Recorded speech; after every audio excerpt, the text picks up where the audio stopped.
As Drew becomes more and more socially aware, he's able to participate in the same lessons and clubs that typical children enjoy. Right now, he's loving his weekly water workout. Starting private lessons soon, so that'll help. So more one-on-one, so then he gets a little bit more out of it, so he's not having to wait as long for instruction from the instructor. So because that's hard for them too. Sometimes that waiting period, they don't understand, and they can't wait. And by the time that the instructor gets to them, they're so worked up that you can't get much out of them. Dean and Delee say swimming lessons allow Drew to understand and set goals. But according to the fourth and final member of their therapy team, this concept might be foreign to Drew. The idea of consequences is a controversial topic in the autism community. Some child psychologists say autism causes short-term memory loss, so by the time you punish your child, he or she doesn't remember what it's for, and therefore can repeat the behavior over and over again and continue to suffer useless punishments. But every kid is different, and it's up to the parent to decide. In Drew's case, we see a benefit in consequence, because I don't want to say he gets it, but he gets it. Where other kids don't get it, I think he gets it, he understands, and he works. If you give him a task, he has a sense of pride. The Segbergs believe consequences are an important life lesson that will be instrumental in the success they know Drew can have. I always want Drew to pay taxes. Part of paying taxes is being a functioning member of society, whether that's being a grocery bagger at Sobeys or being a high school teacher or a university professor.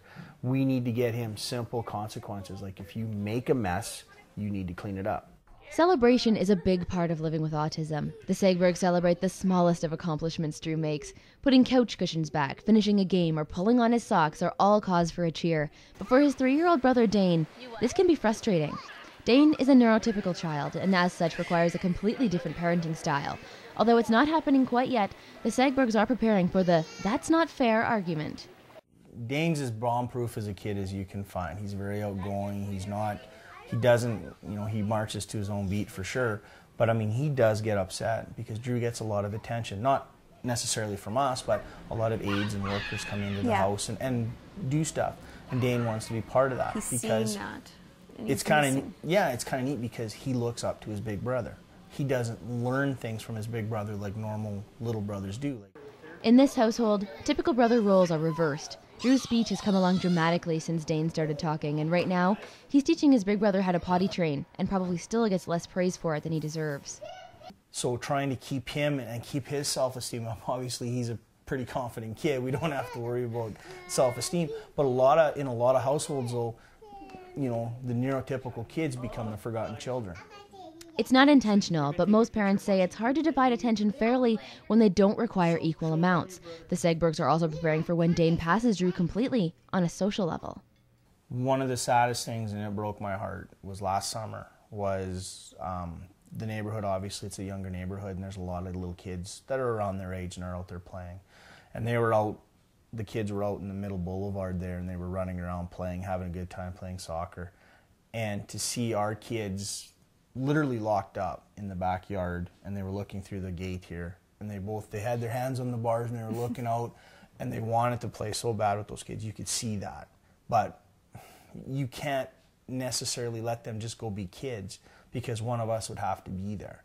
And then kids, when there's an adult around, kids aren't kids. They're not that same, And they don't want you, they don't want your kids there. They don't want your kids there. So we have to find that balance now. We're letting Drew go do that, but also letting Dane do it out on his own. Because Dane's going to want to go and have his own set of friends. 4 therapist visits a week is a serious investment in time and money. But the Segbergs say the results are priceless. I think the biggest thing with all the therapies is that he's less frustrated. Yeah. Because he's starting to find his voice. Dean and Delee make sure Drew is set up with the supports he needs, but parents often need supports as well. When they focus so much on therapies, they find themselves treating each other like business partners. They try to keep the focus they require not only on Drew, but on each other. You'd be amazed at how going for a meal and a quick movie or even a coffee can recharge your batteries just to get you through the weekend. But then it's tough too, because you wind up sitting there staring at each other going, so what are we going to do tomorrow? And then you can't break the whole thought of children and autism and therapy. Yeah.